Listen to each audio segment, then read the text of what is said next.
Pangako niyo babayaran niyo ako ng palis. Hayaan na namin umalis. Magdala mo ang mukha mo yan. Baka balang araw, isipin ko siyang sinumang akiti mo. Kaya ngayon, sasabihin ko, dalihan niyo ako.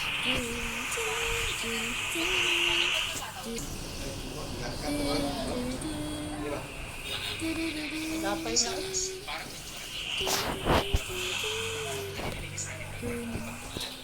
Huwag niyong hayaang makita siya. Bilis.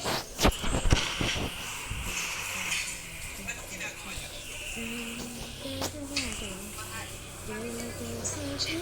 Di mo ko man nakita. Minabatayan sila sa pagkakas. Tingnan mo, sobrang linis ng lettuce. Sa labas, nakita ko kotse ni Shaki. Kasama kayo, kaya pumasok. Hindi naman siya agad mawawala. Baka, nalambag lang siya. O baka may meeting siya sa isa pang mundo. Siguro mas mabuti pang pumikot na tayo at hanapin siya. Atino, tumingin ka naman sa akin. Pasensya na lang, hindi ko wala akong stress sa trabaho. Kaya nandito na ako. Dun, dun, dun, dun, dun.